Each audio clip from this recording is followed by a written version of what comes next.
Welcome back to Restoration Mastery TV, and today we're going to teach you the #1 reason why salespeople fail. Boom.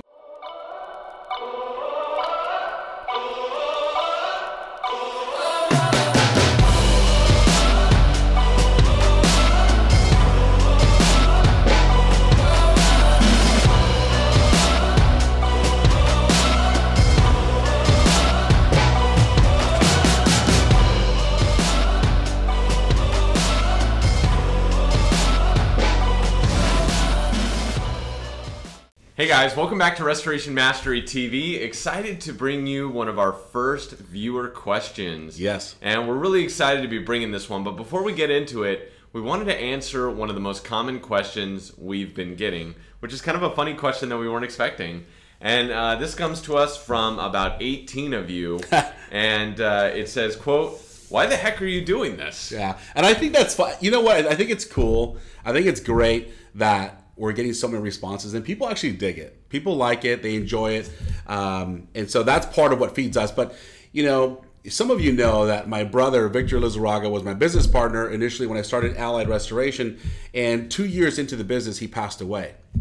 And part of the vision that Victor and I had was that eventually we wanted to be able to put some videos together to kind of share our own experiences and what we were able to do to go from zero to a few $1,000,000 a year in a couple of years.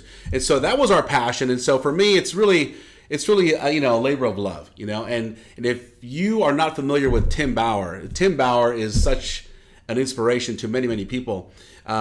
He's lost 225 pounds and he's got his own story. But this gentleman too lives to inspire people. I'll let you share about that. Yeah, so I think that when I look at this business has given me everything. You know, I got in this business at a very young age, had the opportunity to start off as a fire chaser of all things. Ooh. Oh, I know, the nasty word, right?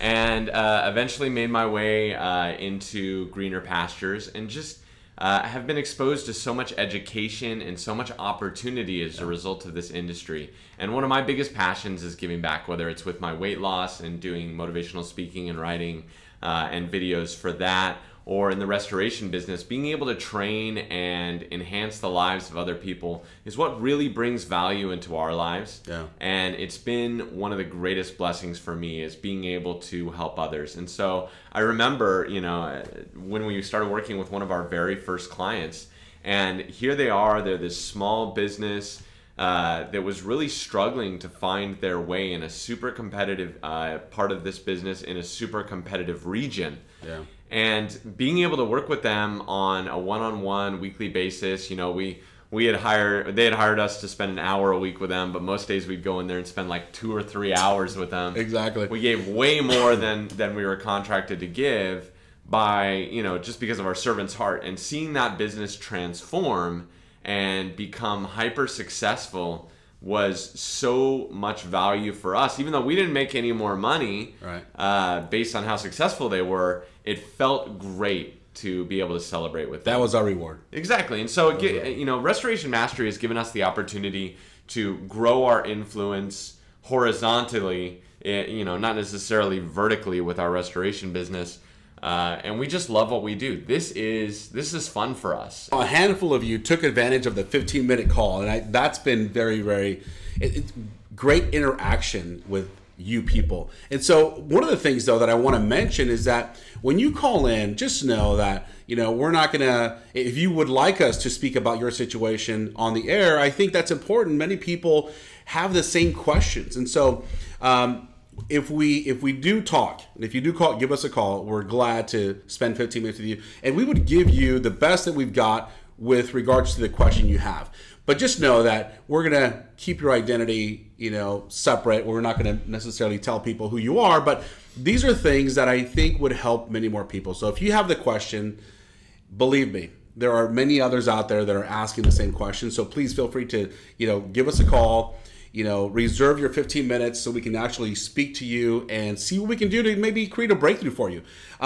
In addition to that, you'll look online at restorationmastery.com, and you'll be able to see some of the different products that we have for sale. Some of them, most of them actually, are Going to be pre-sale here probably in the next week or so, and they'll be ready in the next 30 days. But they're very specific to this industry. So anyways, enough of that. I hope that kind of answers the question and kind of defunks the situation as to why we're doing this. We love it, we enjoy it, and we want to share with you as well. So why don't we get into our question? Yeah, let's do our user question here. Yeah. So we had, actually, this is a caller, right? And so we're not going to use his name, but he called and he said, hey, look, here's my situation. How do I frame this? It came like this. His client gave him a call to go service the insured. And the insured in this case is the customer, right? The end user. And so the client says to him, hey, it's Memorial Day weekend, all right? It's Memorial Day, Monday. Hey, here's the claim. I forgot to give it to you on Friday, but why don't you go ahead and contact the homeowner tomorrow on Tuesday? They're probably barbecuing. They probably don't want to be bothered. Why don't you call them on Tuesday? So then the person says, no problem.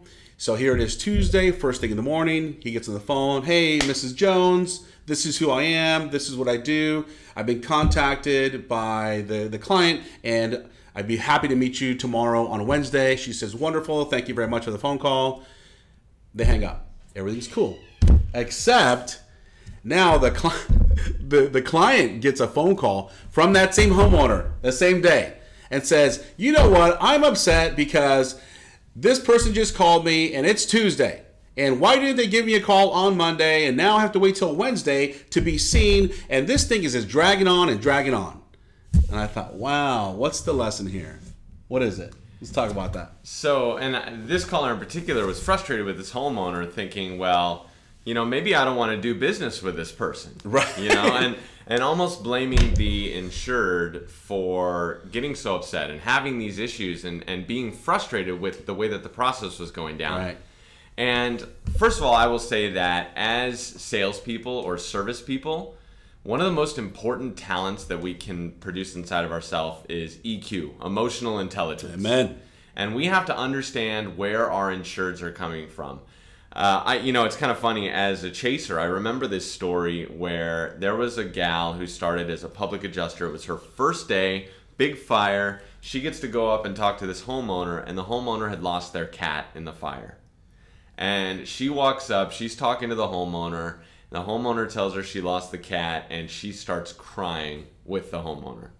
I mean, just, they're crying together, hugging on the lawn. While everyone else is watching. Yeah. Right? All the chasers are watching, right? And we're watching, and we're thinking to ourselves, well, we lost it. This is going bad. Yep. And, you know, that may feel slightly unprofessional in some cases, but in her case, it was exactly what the homeowner wanted and needed. And this public adjuster salesperson, she could not even spell drywall, right? She didn't know anything about the business, but she cried with the homeowner about her cat. Yeah. That's what the homeowner needed in that moment. And so we sometimes don't understand because we get desensitized by being exposed to fires and floods every single day. I get calls sometimes and the homeowner's freaking out. This is the worst thing. And I go in there and it's like just the toe kick is damaged. I'm thinking to myself, this is nothing, right? Yeah. But we have to get away from that thinking. That is wrong because to this homeowner, that is their entire world. That is their entire world.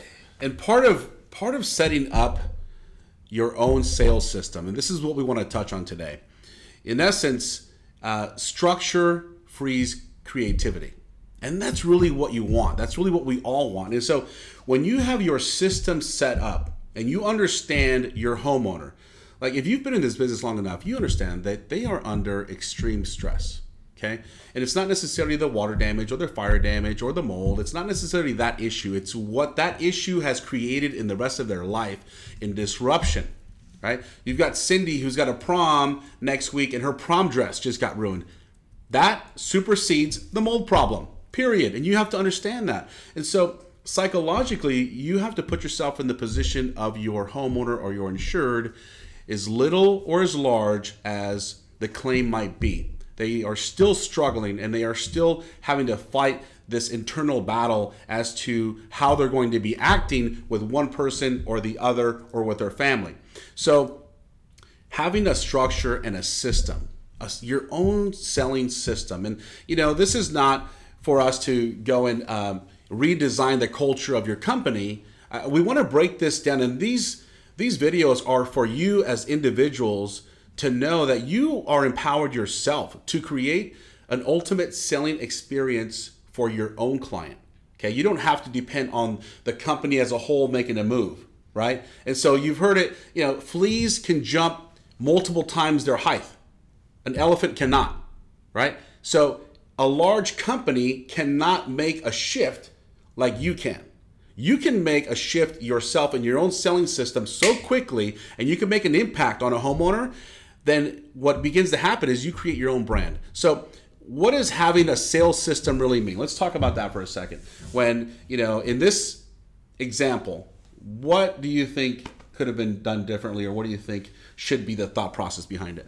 So with this gentleman in particular, he has a rule that he always calls the insured the same day that he gets this referral. Right. That's typically the way he went about it. He decided to break his system because of a comment that his client had made to him. Probably the client was trying to be considerate of his holiday weekend, and I use holiday in air quotes because we're in the restoration business, and floods don't take a day off, fires don't take a day off. But that client made this recommendation, and so he decided to break his system. He decided to do something outside of his normal operating procedure, and that is always a mistake, always a challenge. The first priority has to be to develop and maintain your systems regardless of what is happening. Right. OP's comment about creativity being more readily available when you follow these systems is 100% true. You will be a better restoration company as much as you can develop systems to create the same service experience every single time. And the other important part of that, especially for your clients to refer you business, is they will also see that consistency, and they will come to know what to expect. And when they sell you to their clients, their insureds, your end users, whether you're dealing with adjusters, plumbers, realtors, property managers, they will be able to communicate to the person they're referring you to exactly the way in which you're going to serve them, because they know your systems, because you do it the same way every single time. The E-Myth has this wonderful story in the book where the gentleman goes in for a haircut. And he says, he heard some good things about this barber, so he thought, I'm going to go try out this barber. So he goes out for a haircut, and he has this wonderful experience. And he describes it as he checks in, and the receptionist is very, very nice. And she says, hey, would you like a cup of coffee? And he says, sure. So he has a cup of coffee while he's waiting, and then he gets called to his chair. And as he's sitting there, the person cutting the hair is saying, hey, look, you know what? How do you like your style? By the way, this is how I cut hair. I use scissors, I don't use the razor, and this is why. And he gives a description as to why it's more healthier for the hair and everything else, right? So as he's going through, they're making good conversation. The gal comes up again and says, sir, can I refill your coffee cup? He says, wonderful. So he has another cup of coffee as he's getting his hair cut. And so he thinks, you know what? This is a wonderful experience. I'm going to definitely come back. So before he leaves, he says, hey, 30 days, I'll be back. So he goes back, except this time it's a little different. Right? This time, the receptionist is not at the front desk. She's at the back door doing some filing. And so she runs back, says, how you doing, sir? She doesn't necessarily remember his name or who he is. She's just kind of busy doing her thing. So now, as he sits down, there's no cup of coffee. And he's thinking, okay, well, maybe she's just really occupied and really busy, so I'm going to let it go, no big deal. He goes to sit down, and now this barber is not using the scissors. Now he's using the razor. After he just told, the client a month ago the importance of using the scissors, right? So he ends up leaving, and he's like, you know what? I don't feel comfortable with this. I don't know what it is about it, but you know what? He's a decent guy. I'm going to go back the next time. He sets an appointment, and here he goes the third time. The third time, now it's completely different. Now it's a different gal. Right? And now he's greeted half-heartedly, hurry up, sit down, we're really busy. There's no cup of coffee. Now the next time the barber sits down, now he's using the scissors again. And he's using the razor half the time. He still gets a good haircut, but the moral of the story for him is he says, I will never go back there again because the experience was incongruent. The experience was not the same the entire time. And so think about this for your clients that continue to give you a call. they really do want the same sales experience. When you begin to change it up a little bit, because maybe you want to get a little bit more innovative or creative, I get that. That's good. But just remember, like, the feeling that your client is going to have is going to be critically important to how they're going to feel about giving you more work. So let me talk to you a little bit about logistically and specifically how you could accommodate and make that thing happen inside of your business.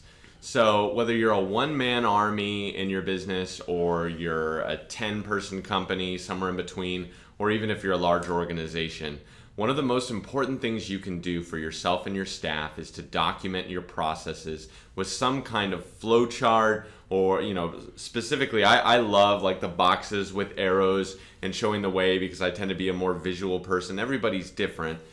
But I tell you what we're going to do today. If you go to the link inside of the notes for this show on YouTube, or if you're watching this on our webpage, you'll see it at the bottom, to our Facebook page and send us a message. I'll show you an example of an emergency services flow chart, what we do. And so what I specifically mean by that is call comes in, we respond within 15 minutes.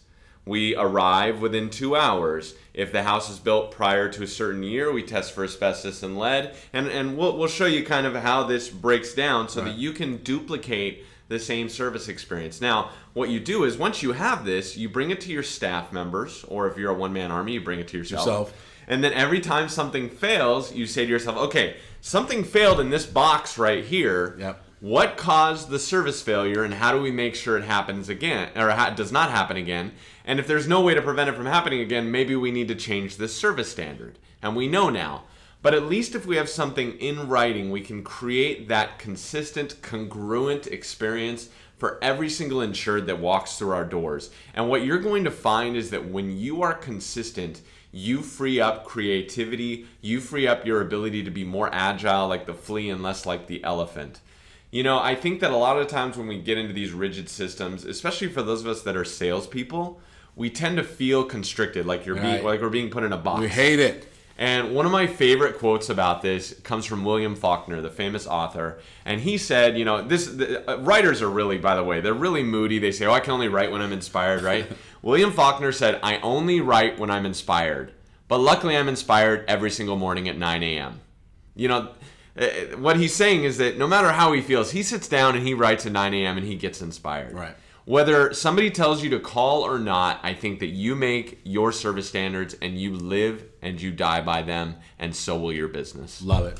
So to wrap this up, create your system that you know has worked in the past and follow it to the T.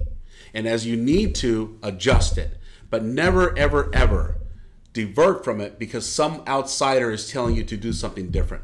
You know what's worked for you. You know what's gotten you here to this level so far, and continue to use it. If you don't have it, like Tim said, click on the link. We'll give you what we've got, and then you can create your own service standards as well. All right, guys. So that's Restoration Mastery TV. You will get a new episode every Thursday, so watch for our episode next week. We want to hear from you. Schedule 15 minutes with us. We would love to connect. Hey guys, OP and I wanted to thank you for watching our inaugural episodes by offering a limited number of free 15-minute 2-on-1 mastery sessions where we'll answer any one restoration industry question you have about sales, estimating, operations, or anything else.